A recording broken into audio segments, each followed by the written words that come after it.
திருச்சிற்றம்பலம். மங்கையர்க்கரசி வளவர்கோன் பாவை வரிவளை கைமடமாணி பங்கைய செல்வி பாண்டிமாதேவி பணி செய்து நாள்தோறும் பரவ பொங்கடல் ஊருவன் பூதநாயகனால் வேதமும் பொருள்களும் அருளி அங்கையர்கண்ணி தன்னொடும் அமர்ந்த அங்கையர்கண்ணி தன்னொடும் அமர்ந்த ஆலவாயாவதும் இதுவே. திருவம்பாவை. திரு என்பதுக்கு தெய்வத்தன்மை என்பது பொருள். ஒவ்வொரு பாடலின் முடிவிலும் எம் பாவாய் என்று வருவதனால் தெய்வத்தன்மை பொருந்திய பாவை பாடல்கள் என்று இதற்கு பொருள் அமைகிறது. ஒவ்வொரு பாடலின் முடிவிலும் எம்பாவாய் என்று முடிகிறது. எங்கள் பெண்ணே, எம்பாவாய் என்பதற்கு எங்கள் பெண்ணே என்று ஒரு பொருள் சொல்லலாம்.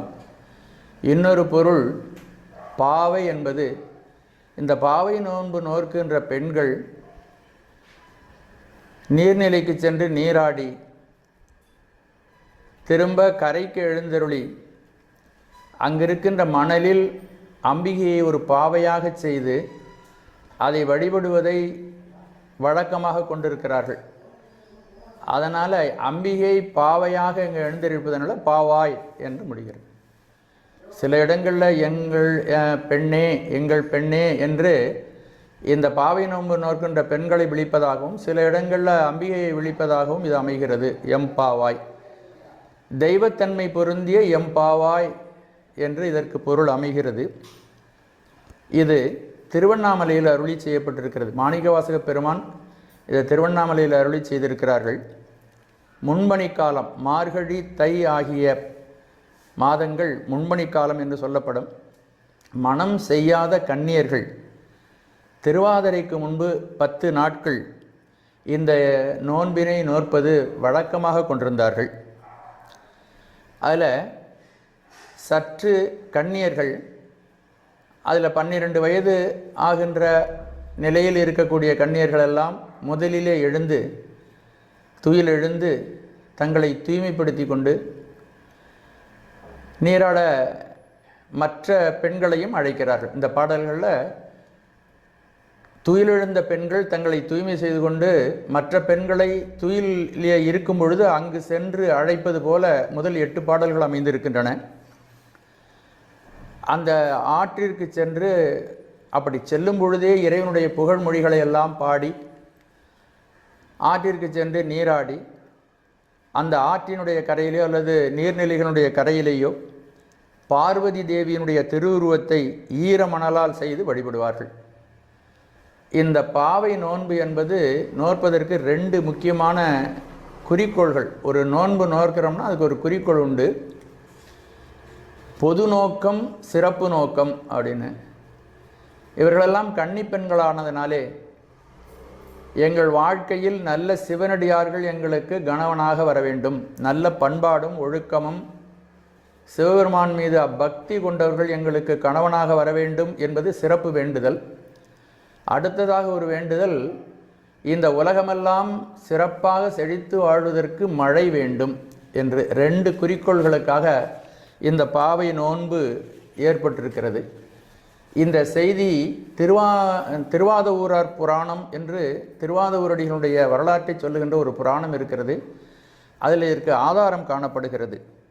மாதர்கொன் மாதரெல்லாம் மார்கழி திங்கள் தன்னில், மாதர்களெல்லாம் மார்கழி மாத தன்னில் ஆதிரை முன்னீரைந்தே, திருவாதிரைக்கு முன் ஈரைந்து, ஈரைந்துன்னா 10, திருவாதிரையை வச்சு அதுக்கு முன்னாடி 10 நாள் ஆகிய தினங்களெல்லாம் மேதகு மனைகள் தோறும், மேதகு மனைகள்னால் அந்த ஒவ்வொரு வீடுகளும் தோறும் அழைத்து, அங்கே இருக்கின்ற கன்னி பெண்களை அழைத்து, இருள் விடிவதான போது, விடியற்காலை பிரம்ம முகூர்த்தம் 4 மணிலேருந்து 6 மணிக்குள்ளே இவர் தம்மில் கூடி புணற்றடம் ஆடல் செய்வார்.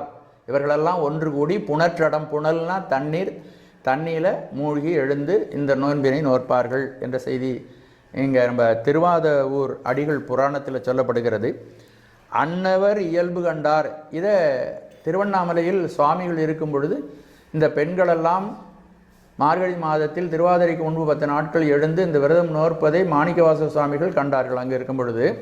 அப்படி கண்ட பொழுது ஆங்கவர் புகன்றதாக அவர்களெல்லாம் சொன்னது போல மன்னிய திருவம்பாவை வாசகம் பேசி அவர்கள் பாடுவது போல இந்த திருவம்பாவை சுவாமி அமைத்திருக்கிறார்கள்.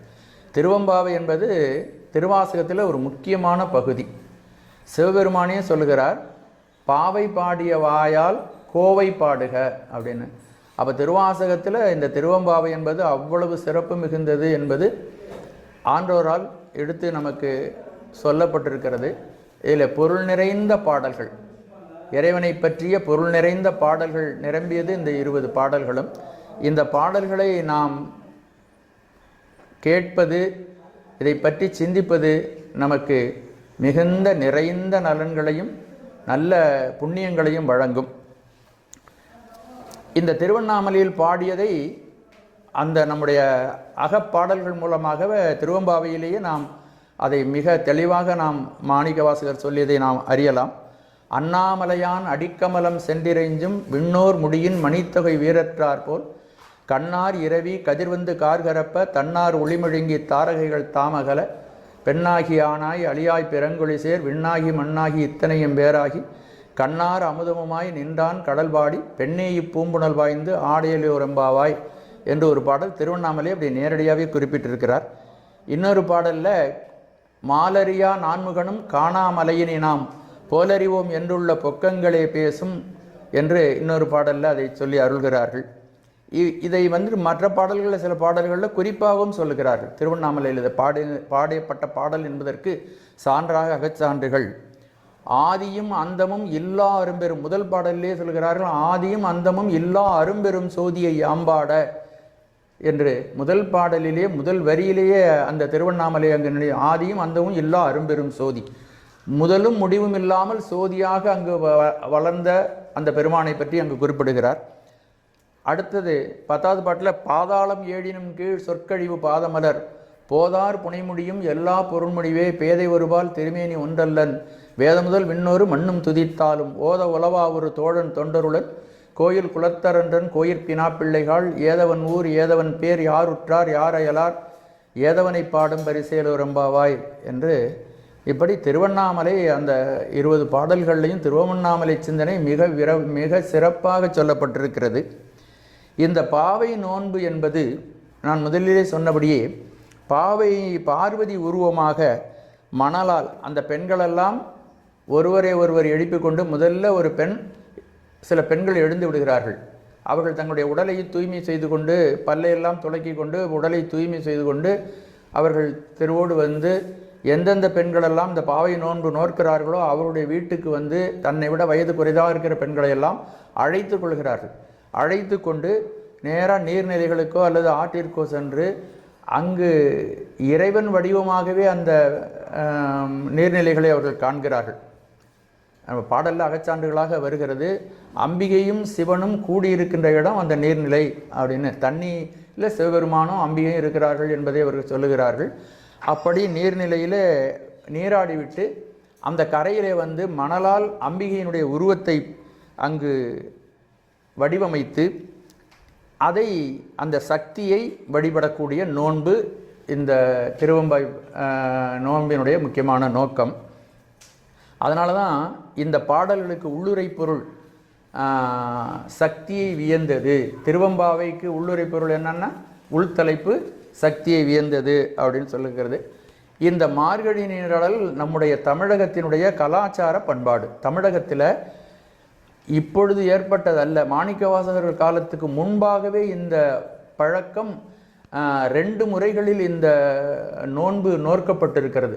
நம்முடைய பாரம்பரியம் பாவை நோன்பு நோற்பது நமக்கு மரபு, கலாச்சாரம், நம்முடைய வழக்கம். நாம் அந்த நோன்பை நோற்க வேண்டும். திருவாதிரைக்கு முன்பு 10 நாள், திருவாதிரை 11ஆம் நாளாக இருக்கணும், திருவாதிரைக்கு முன்பு 10 நாள், அப்படி 10 நாளில் ஆரம்பித்து இந்த திருவாதிரை பாவை நோன்பு நோற்கப்படும். அப்படி இது மார்கழி மாதத்தில் செய்யப்படும். சில சமயம் வேறு சில முறைகளில் என்ன பண்ணுவாங்கன்னா, திருவாதிரைக்கு அடுத்த நாளிலிருந்து 10 நாள். இப்போ திருவாதிரைக்கு அடுத்த நாளிலிருந்து 10 நாளுங்கிறது வந்து தை மாதம் கூட அது நீண்டு போயிடும். ஒருவேளை திருவாதிரை நட்சத்திரம் மார்கழி மாதத்தினுடைய ஒரு 15-20 தேதியில் வருதுன்னு வச்சுக்கோங்க, 22 தேதியில் வருதுன்னு வச்சுக்கோங்க, இன்னும் 10 நாளுங்கிறது தை மாதம் கூட வரும். அதனால் பழைய நூல்களில் என்ன சொல்லப்பட்டிருக்கிறதுனா, இது தை நீராடல், தை மாதத்தில் நீராடுதல் என்று நம்முடைய பண்டைய சங்க இலக்கியங்களே சொல்லுகின்றன. இதெல்லாம் நம்ம இப்போ மறந்துட்டோம். இந்த மாதிரி வழக்கங்கள் நம்மிடம் இல்லை. ஆனால் நம்முடைய மரபு, நம்முடைய கலாச்சாரம், நம்முடைய பக்குவம், பண்பாடு என்பது இந்த பாவை நோன்பு நோற்பதில் இருக்கிறது.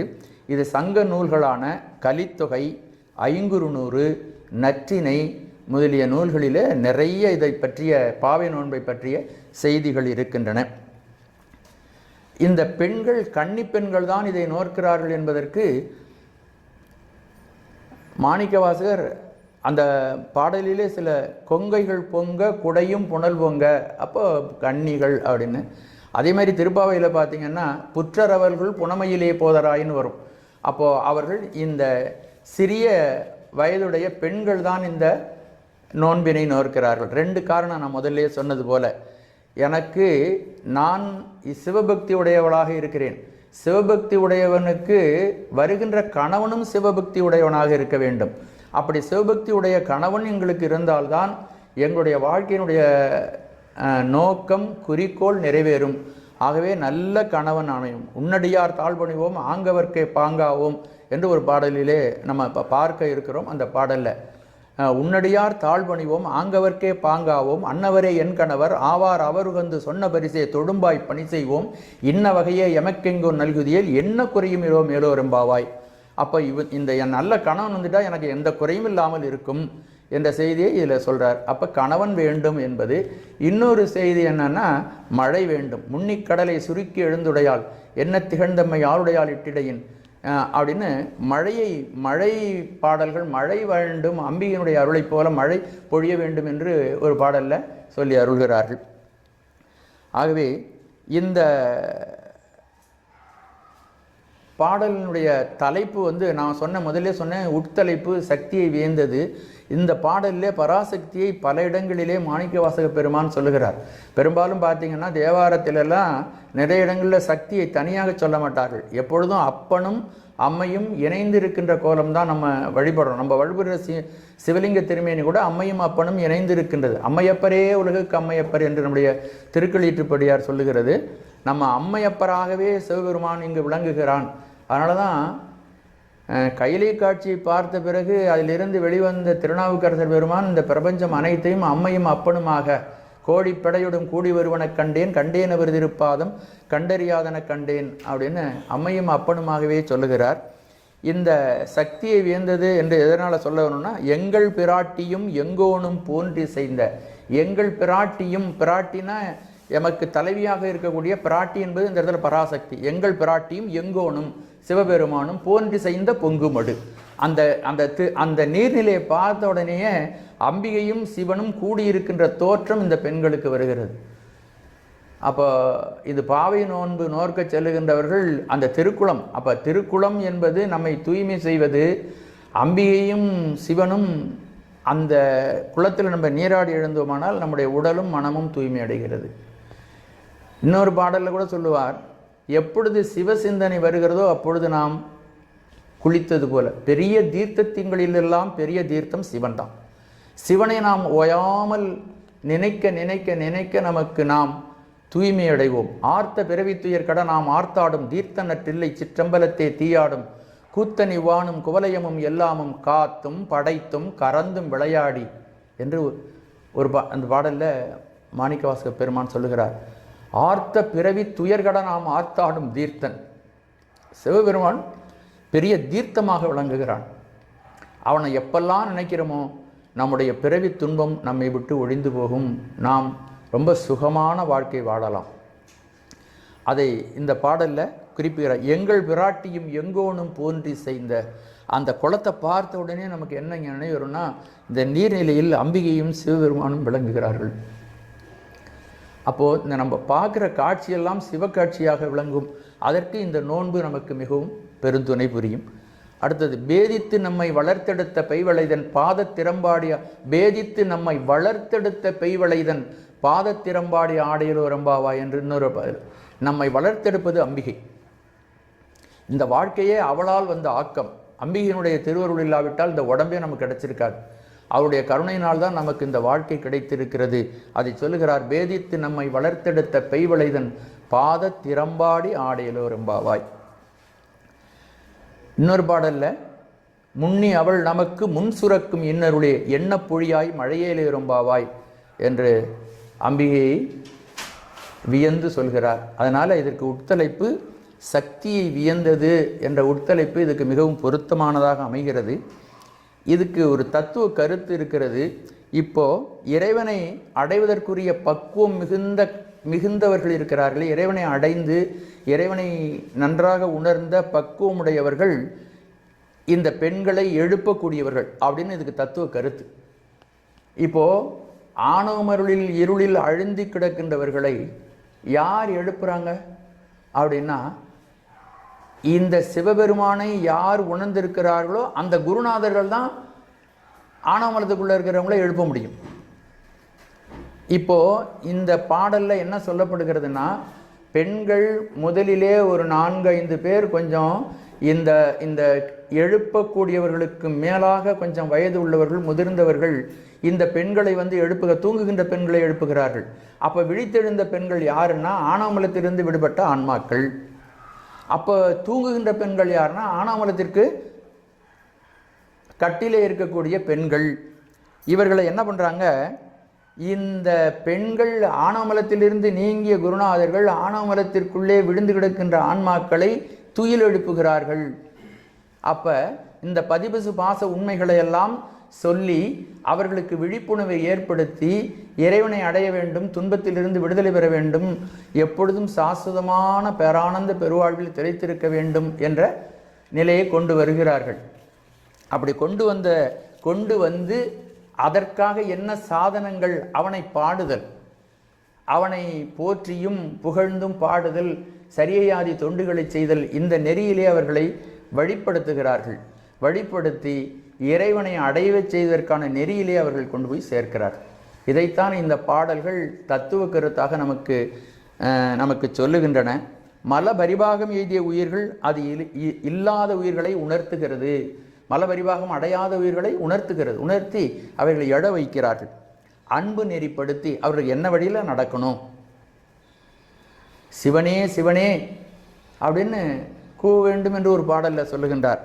அன்பு நெறிப்படுத்தி இறையருளிலே அவர்களை ஆட்படுத்தி, அப்படி ஆட்படுத்தி அவர்களை நீராட அழைத்து சென்று அவர்களுக்கு இறை இன்பத்தை வழங்குவதற்காக இந்த பாடல்கள் நமக்கு அருளி செய்யப்பட்டிருக்கிறது. இதை திருவாசகத்தினுடைய உட்குடை என்று ஒரு நூல் இருக்கிறது. அந்த நூலில் இந்த கருத்துக்கள் அழகாக சொல்லப்பட்டிருக்கின்றன. மலையிருள் உற்று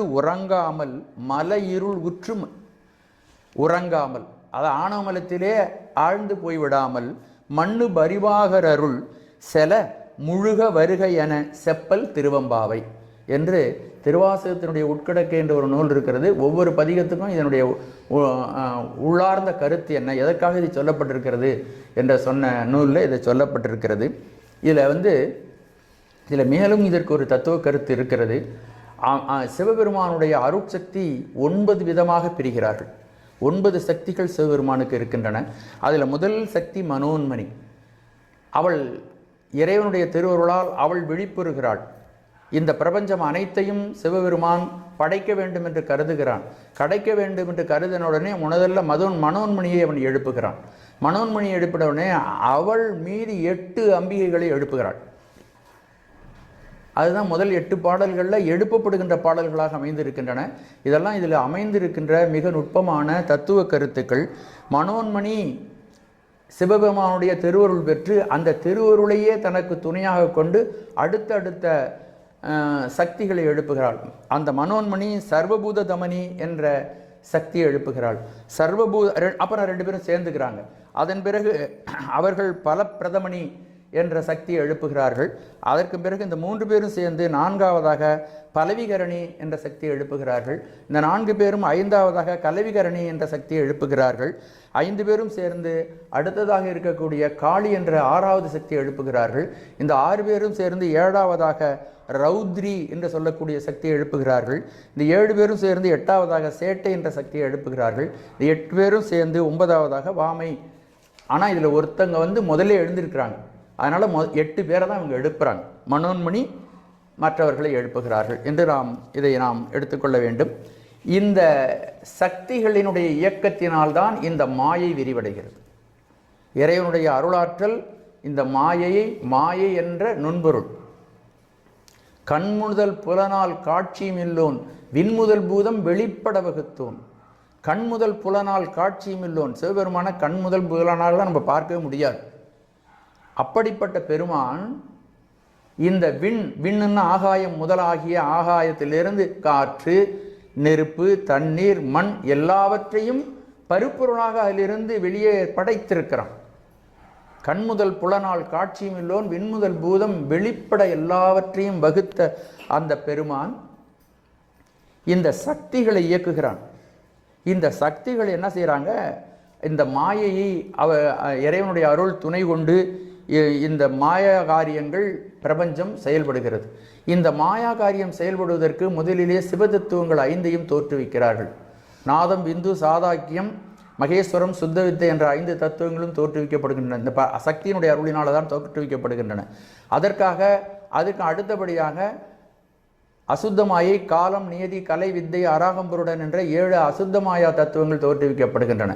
அதற்கு அடுத்தபடியாக பிரகிருதி மாயையிலிருந்து அந்தக்கரணங்கள் 4, மனம், புத்தி, சித்தம், அகங்காரம் என்ற அந்தக்கரணங்கள் 4, அப்புறம் ஞானேந்திரியங்கள் 5, கண்மேந்திரியங்கள் 5, தன்மாத்திரைகள் 5, மகாபூதங்கள் 5, 24 தத்துவம் ஆக 36 தத்துவங்களையும் இந்த சக்தி தத்துவத்தின் மூலமாக இறைவன் இவைகளையெல்லாம் தொழிற்படுத்துகிறான். அதற்கு இந்த 9 சக்திகளும் துணை புரிகிறார்கள். அவர்கள் விழிப்புற்றி எழ வைக்கிறான் சிவபெருமான். அப்படி விழிப்புற்றி எழுகின்ற சக்தி தான் நமக்கு இந்த பிரபஞ்சத்தை படைத்து கொடுத்திருக்கிறார்கள். அவர்கள் மீண்டும் அந்த பேரை கேட்கிறதே நமக்கு ஒரு புனிதமானது. மனோன்மணி, சர்வபூத தமணி, பலப்பிரதமணி, பலவிகரணி, கலவிகரணி, காளி, ரௌத்ரி, சேட்டை, வாமை. இந்த 9 சக்திகளும் நவசக்திகளும் நமக்கு இந்த அருளை புரிந்து இந்த பிரபஞ்சமயமாகி இந்த பிரபஞ்சத்தை அவர்கள் நமக்கு தோற்றுவித்து தருகிறார்கள்.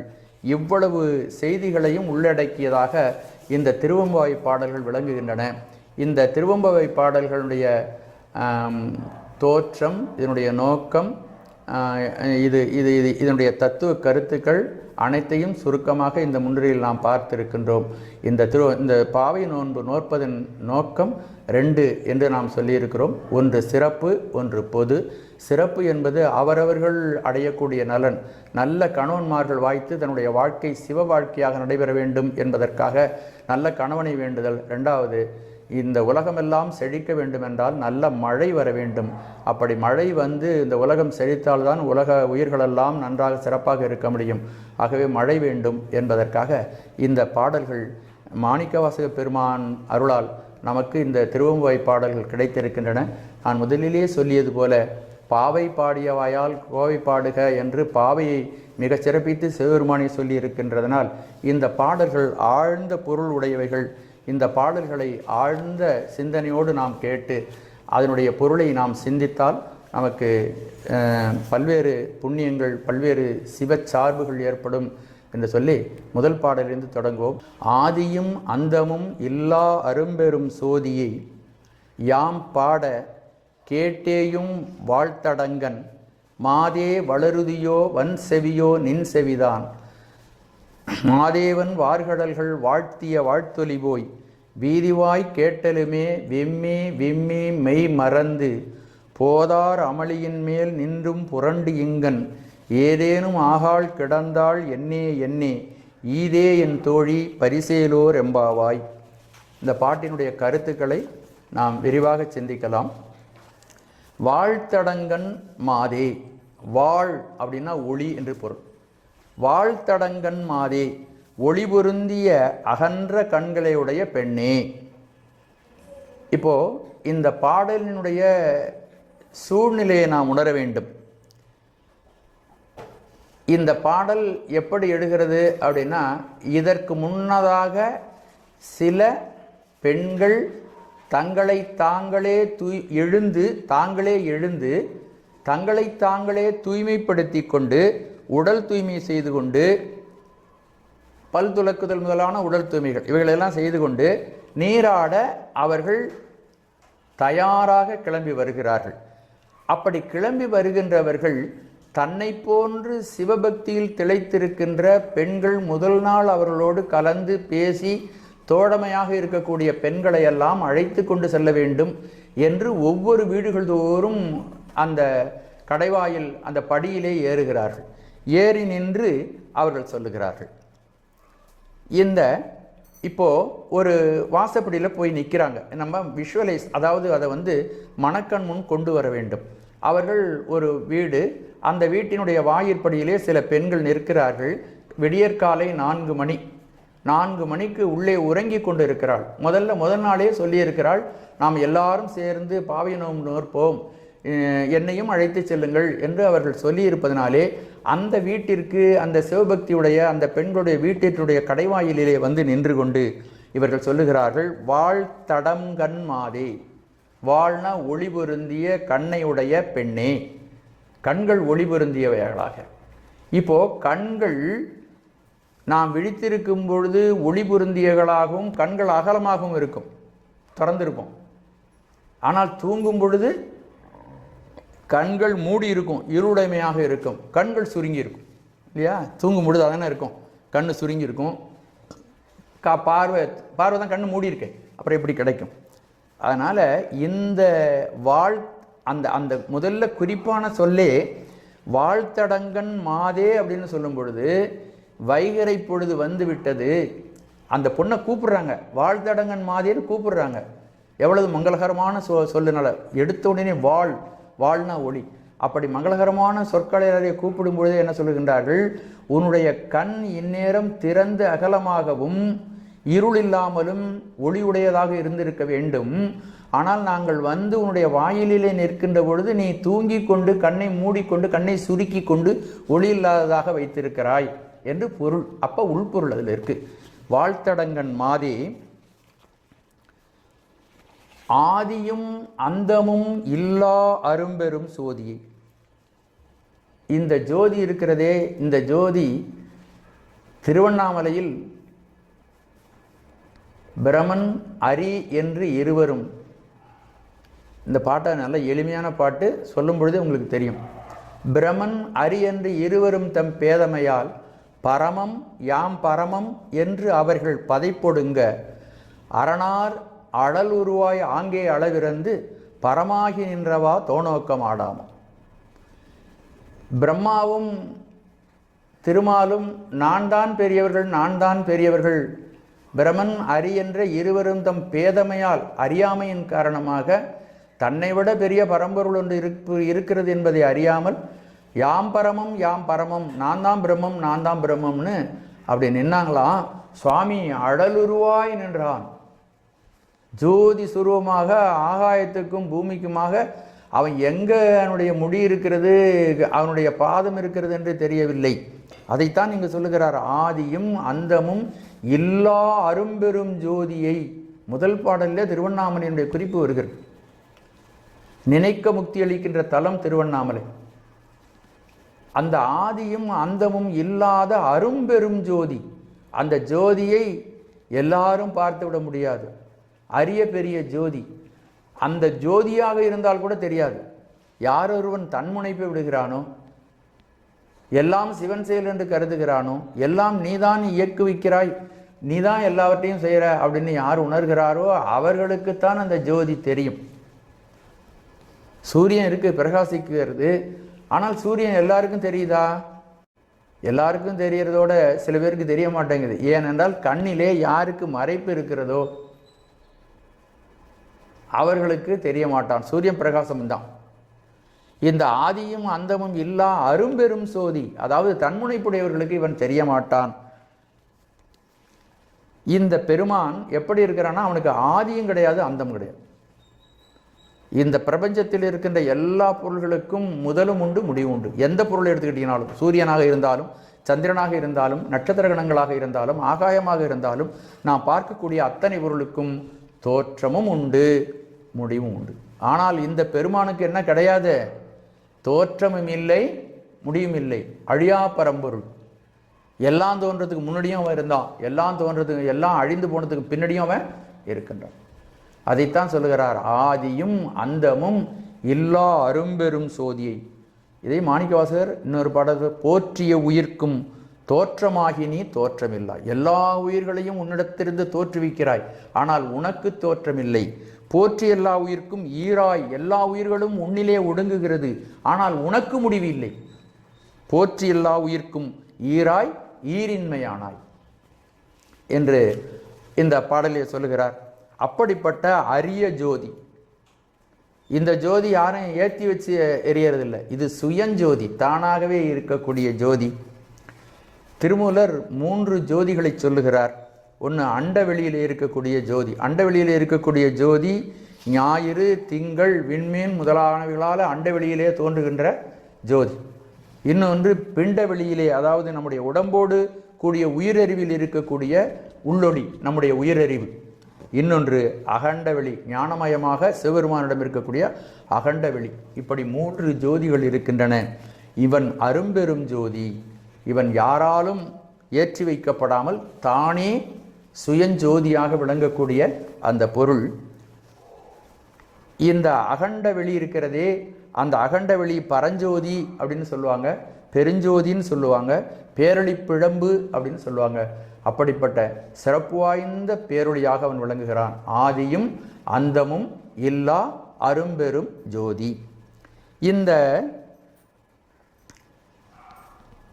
அரும்பெரும் ஜோதியாக இருக்கக்கூடிய சிவபெருமான் மாயா காரியமாக உள்ள உலகப்பற்றுடையவர்களுக்கு தானுடைய உடலே பெரிதென்று, இந்த உலகமே பெரிதென்று யார் ஒருவர் உலகமயமாக சிந்திக்கிறார்களோ அவர்கள் காண்பதற்கு அரியவன்.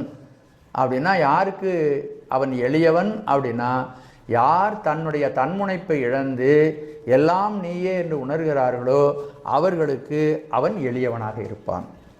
இந்த அரும்பெருஞ்சோதி எங்கும் நிறைந்தது, அங்கிங்கெனாதபடி எங்கும் பிரகாசமாய் ஆனந்த பூர்த்தியாகி அறிவோடு அருளோடு நிறைந்தது எது? அருளோடு நிறைந்திருக்கக்கூடிய ஜோதி அந்த ஜோதி.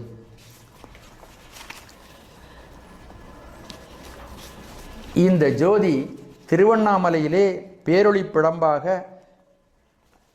இறைவன் நின்ற பொழுது அடிமுடி தேடிய வரலாற்றை இந்த ஆதியும் அந்தமும் இல்லா அரும்பெரும் சோதி என்ற இந்த செய்தி நமக்கு தெரிவிக்கிறது. யாம் பாட இப்படிப்பட்ட மனமொழி மெய்களுக்கு எட்டாத சிவபெருமானுடைய புகழ். அந்த மனமொழி மெய்களுக்கு அவன் அகப்பட மாட்டான். அப்படி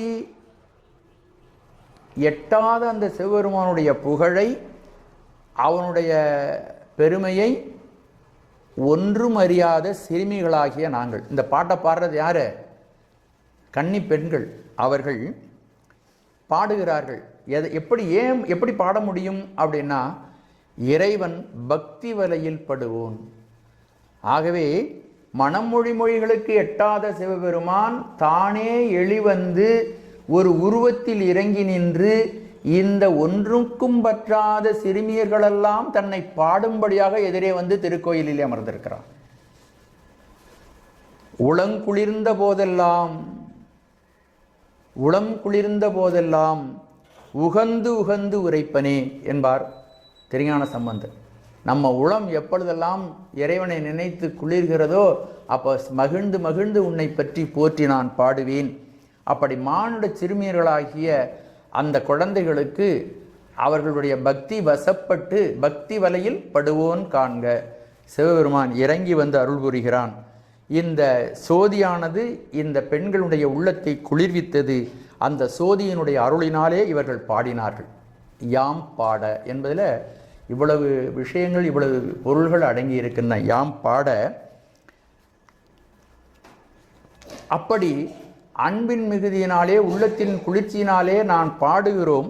அப்படி யாம் பாட அதையெல்லாம் நீ கேட்டுக்கொண்டு உள்ளே படுத்திருக்கிறாயே. உள்ள ஒரு பெண் இருக்கிறா, அவள் படுத்திருக்கிறா, அவளை பார்த்து தான் பேசிகிட்டு இருக்கிறாங்க. அப்போ உள்ள நீ தூங்கி கொண்டு யாம் பாட கேட்டேயும் மாதே வளருதியோ. இப்படி நாங்கள் இறைவனுடைய புகழை, ஆதியும் அந்தமும் எல்லா அரும்பெரும் சோதியை,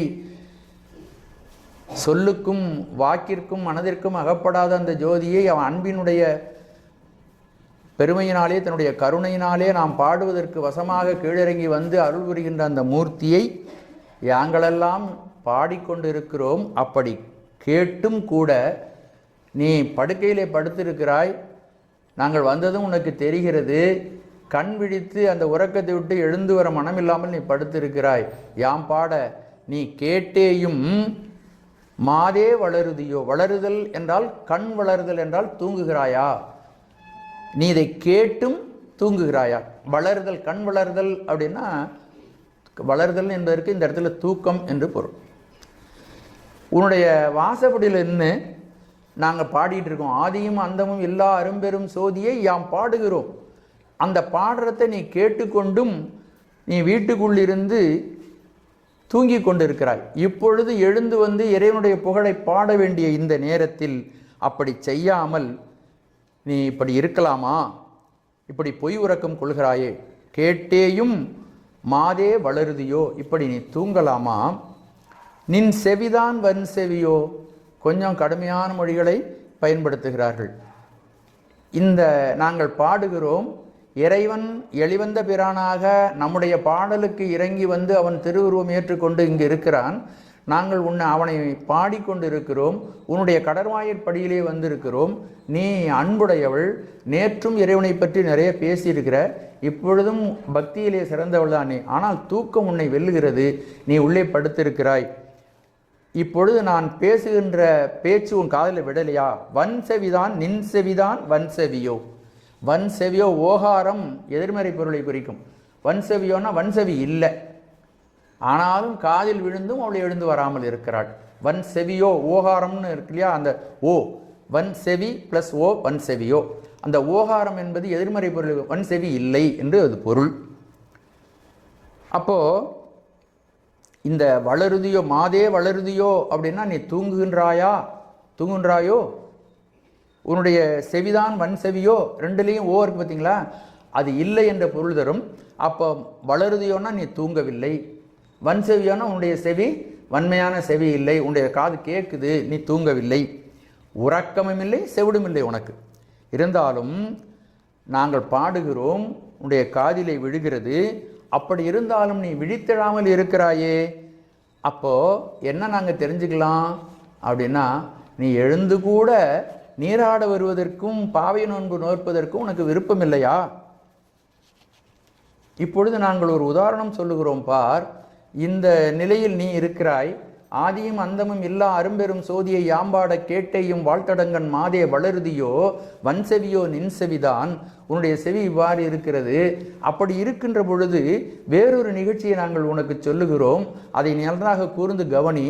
வீதிவாய், நாங்கள் முதலாக இந்த தெருவுக்குள்ளே நுழையும் பொழுது, வீதிவாயினா தெரு வழியாக நாங்கள் வந்து கொண்டிருக்கிறோம். அப்பொழுது நாங்கள் மகாதேவனாகிய சிவபெருமானை பற்றி வாழ்த்திய வாழ்த்து பாடல்கள் வீதியிலே வந்து ஒரு வீட்டினிலே இருக்கின்ற பெண்ணினுடைய காதுக்கு சென்றது.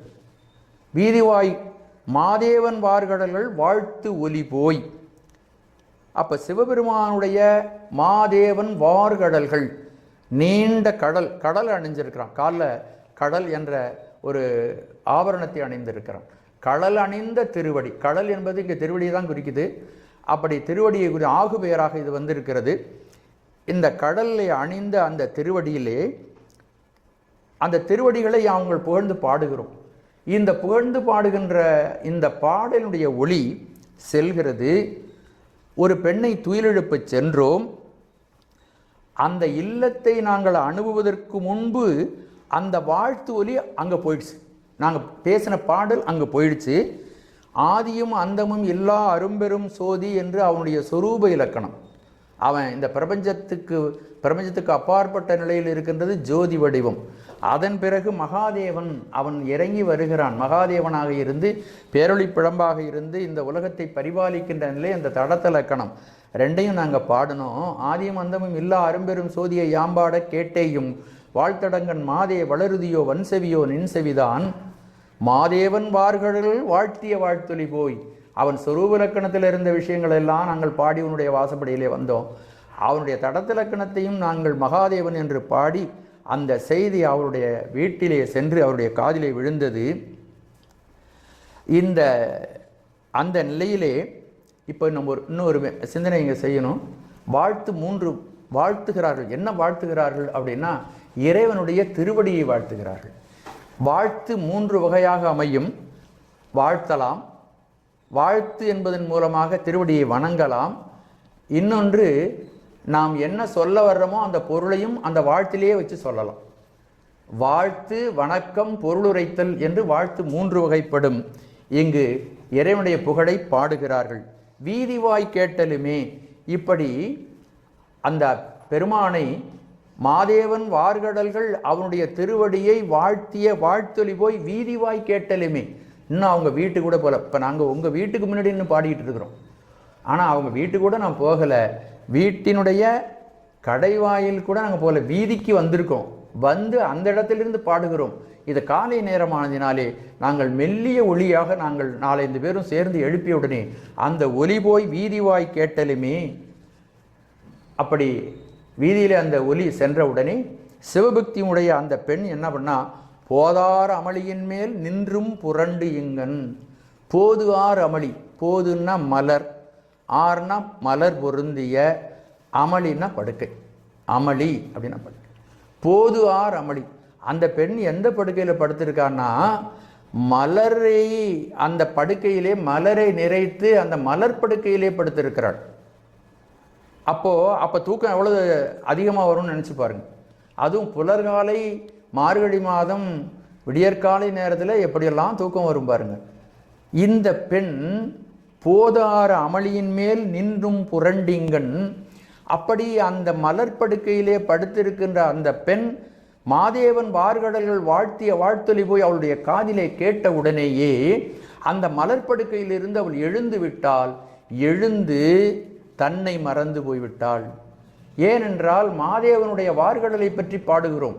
அப்படி பாடின உடனே அந்த பாடலினுடைய அந்த கருத்து அவருடைய உள்ளே சென்று நன்றாக உறங்குவதற்கு பொருத்தமான மலர்படுக்கையாக இருந்தாலும் அதிலிருந்து அவளை எழுப்பி அவர்களுக்கு தற்போத உணர்வை நீக்கி, தன்னுடைய தற்போத உணர்வை நீக்கி சிவபெருமான் மீது மிக பெரிய அன்பை உண்டாக்கி அவள் ஒன்றும் செய்ய முடியாமல் புரண்டு கொண்டு இருக்கிறாள். இப்போ தன்னை மறந்து போய்விட்டாள். அவள் விம்மி விம்மி மெய்மறந்து போதார் அமளியின் மேல் நின்றும் புரண்டு இங்கன் ஏதேனும் ஆகால் கிடந்து விம்மி விம்மி மெய்மறந்து தேம்பி தேம்பி அழுகிறாள். அந்த மகாதேவா மகாதேவா மகாதேவா அப்படின்னு கேட்டவுடனே, அவனுடைய திருவடிகளை பற்றி கேட்டவுடனே இந்த பெண் தன்னை மறந்து போய்விட்டாள். அவனுடைய திருவடிகள் நமக்கு செய்யக்கூடிய அந்த உதவிகளையெல்லாம் நினைத்து நினைத்து பார்க்கிறாள். பார்த்த உடனே அவளுக்கு உள்ளம் நெகிழ்கிறது. அந்த நெகிழ்ச்சியின் விளைவாக அவள் விம்முகிறாள் விம்முகிறாள் விம்மிக்கொண்டே இருக்கிறாள். விம்மி விம்மி அவள் மூர்ச்சியாகி போய்விட்டாள். விம்மி விம்மி மெய் மறந்து ஏதேனும் ஆகாள் கிடந்தாள். மெய் மறந்த நிலையில் உலகியல் செயல்களில் எதுவும் ஈடுபடாமல் இறைவன் திருவடிகளையே நினைந்து அந்த படுக்கையிலே அப்படியே கிடக்கிறார். இந்த நேரத்தில் நம்ம ஒரு அப்பர் பெருமானுடைய பாடல், இதை நம்ம பலமுறை சொல்லியிருக்கிறோம். இது பலமுறை சொல்லியிருக்கிற பாடல் என்று ஒரு பொழுதும் நீங்கள் கருத வேண்டாம். எத்தனை முறை கேட்டாலும் இந்த பாடலை கேட்கணும்.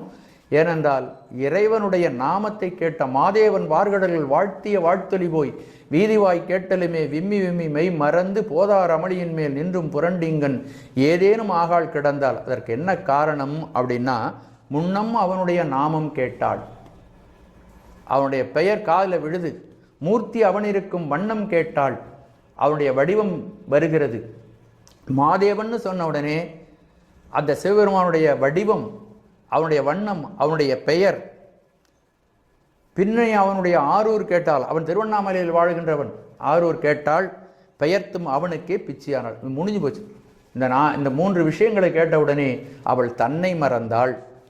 அன்னையையும் அத்தனையும் அன்றே நீத்தாள். அகன்றாள் அகலிடத்தார் ஆச்சாரத்தை.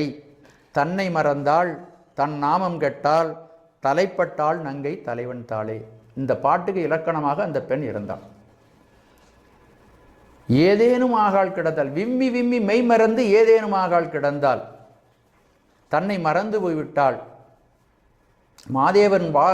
மாதேவன் வார்கடல்கள் வாழ்த்திய வாழ்த்தொலி போய் வீதிவாய் கேட்டலுமே விம்மி விம்மி மெய் மறந்து போதார் அமளியின் மேல் நின்றும் புரண்டு இங்கன் ஏதேனும் ஆகாள் கிடந்தால் என்னே என்னே ஈதே என் தோழி. அடுத்தது, என்னே என்னே ஈதே என் தோழி, என் தோழி பரிசு ஈதே என்னே என்னே. எங்கள் தோழியாகிய நின்தன்மை இப்படியாக உள்ளது, இது என்ன வியப்பு. ஒரு பெண் தெருவிலே நாங்கள் வருகின்ற பொழுதே தன்னை மறந்து தன் நாமம் கெட்டு மூச்சியாகி சமாதி நிலைக்கு சென்று விட்டாள். இப்பொழுது நாங்களுடைய வாயிற்கடையிலே வந்து நிற்கிறோம். அப்படி வாயிற்கடையிலே வந்து நின்று அவனுடைய புகழெல்லாம் ஆதியும் அந்தமும் எல்லா அரும்பெரும் சோதியை யாம் பாடுகிறோம். அவனுடைய சொரூப இலக்கணத்தை பாடுகிறோம். மாதேவன் வார்கடல்களை பற்றி அவனுடைய தடத்த இலக்கணத்தை பற்றி பாடுகிறோம். அப்படி இருந்தாலும் கூட நீ இன்னும் உறங்கிக் கொண்டு இருக்கிறாயே, இது என்ன தன்மை, இது என்ன வியப்பாக இருக்கிறது. ஏலோர் எம்பாவாய். இதை ஏல் ஓர் அப்படின்னா, ஏல்னா நான் சொல்லுவதை ஏற்றுக்கொள்வாயாக. எல்லா பாடலையும் வரும். ஏல் ஓர் எம்பாவாய். ஏல்னா ஏற்றுக்கொள், ஓர்னா ஆராய்ந்து பார், என்னுடைய பாவையே, என்னுடைய பெண்ணே. ஆகவே இந்த பெண், உள்ளே இருக்கின்ற பெண் மீது உள்ள அன்பின் காரணமாக, இந்த துயிலுணர்த்த வந்த பெண்கள் அவள் மீது பாசத்தின் காரணமாக இவ்வளவு செய்திகளையும் ஒரு நாள் காலையில், விடியற்காலையில், மார்கழி மாதத்தினுடைய விடியற்காலை போதிலே வாசற்படியில் நின்று கொண்டு இவ்வளவு உண்மைகளையும் சொல்லுகிறார்கள். இது ஏல்வோர் எம்பாவாய் அப்படின்னு அப்போ நான் சொன்னேன் பார்த்தீங்களா. இந்த ஏல் என்பதை ஏற்றுக்கொள்வாயாக அப்படின்னு ஒரு பொருள். ஓர்னா ஆராய்ந்து பார், என்னுடைய பாவையே, என்னுடைய பெண்ணே ஒரு பொருள். இன்னொரு பொருள், ஏல் ஓர் ரெண்டும் பொருள் இல்லாத ஒரு சொல் அப்படின்னு, அது ஓசைக்காக வந்தது அப்படின்னு எடுத்துக்கிட்டு அதை அசைன்னு சொல்லுவாங்க. பொருள் இல்லாமல் ஓசைக்காக வருவது ஏல் ஓர். எம்பாவா என்பது இங்கு நோன்பு நோக்கும் பொழுது பாவை வடிவத்தில் செய்யப்பட்ட பராசக்தியை பார்த்து எம்பாவா என்று சொல்லப்பட்டிருக்கிறது என்று இன்னொரு பொருளும் பெரியவர்கள் இதற்கு சொல்லுகிறார்கள். எம்பாவா என்பது பார்வதி தேவியை, உமாதேவியை.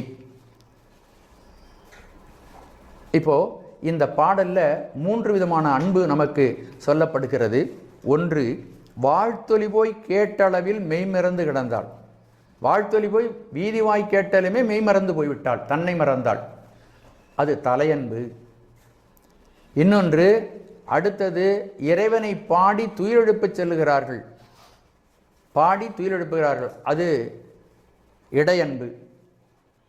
பாடி துயிலெழுப்பையும் எழுப்பியும் படுக்கையில் இருந்து எழாமல் வாழ்த்தடங்கன் மாதே வளருதியோ அப்படி படுத்திருக்கிறா பார்த்தீங்களா, அது கடையன்பு. இப்படி அன்பினுடைய முன்திறமும் இந்த பாடலிலே விளக்கப்படுகிறது.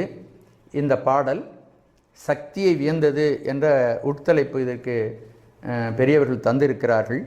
இந்த மாதேவன் வார்கடல்கள் வாழ்த்திய வாழ்த்தொலி போய், கடல் என்பது பராசக்தியை குறிக்கும். சிவபெருமானுடைய திருவடியை நீங்கள் பார்த்தீங்கன்னா அப்பராசக்தியை பார்க்கறதா தான் அர்த்தம். திருவருள் தான் திருவடியாக இருக்கிறது. நாம் ஏதாவது அழைத்தோமானால் அவன் திருவடி பதித்து வருகிறான். அப்போ திருவடி என்ன? அம்பிகை தான். அம்பிகை தான் நமக்கு வந்து அருள் புரிய வருகிறாள். அருளது சக்தியாகும் அரண்தனக்கு என்பது நம்முடைய சிவஞான சித்தியார், நம்முடைய அருளந்தி சிவாச்சாரியர் அப்படி அருளி இருக்கிறார்கள். இறைவன் திருவடி இறையருளாகிய சிவசக்தியை குறிப்பதனால் சக்தியை வியந்தது என்ற தலைப்பு இந்த பாடலில் சிறப்பாக சொல்லப்பட்டிருப்பது நாம் உணர்கிறோம். இந்த பாடல் ஆதியும் அந்தமும் இல்லா அரும்பெரும் சோதியை யாம்பாட கேட்டேயும் வாழ்த்தடங்கன் மாதே வளருதியோ வன் செவியோ நின் செவிதான் ஆதேவன் வார்கடல்கள் வாழ்த்திய வாழ்த்து ஒலிபோய் வீதிவாய் கேட்டலுமே விம்மி விம்மி மெய்மறந்து போதார் அமளியின் மேல் நின்றும் புரண்டிங்கன் ஏதேனும் ஆகாள் கிடந்தாள் என்னே என்னே ஈதே என் தோழி பரிசேலோ ரெம்பாவாய். திருச்சிற்றம்பலம்.